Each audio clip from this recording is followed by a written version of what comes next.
阿姨你好，我刚刚这边接到您的紧急呼叫按钮电话，我想问一下有哪里不太舒服吗？你叔叔怎么啦？是头晕。已经联系120了哈，等120马上就过来了哈。家庭养老床位呢，我们会给他做一些档案的信息的建档，比如说这个老人他的自理情况、他的年龄、他的家庭地址、联系方式，我们会配备我们的这种智能的一个网关、一个智能音箱，加上2个紧急呼叫按钮，会对他进行远程的看护。老人很需要我们关怀，因为有的子女都不在身边，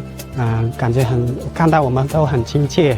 我们也就是也像家人一样看。老人家有这个服务到位的，这个真的是也感谢。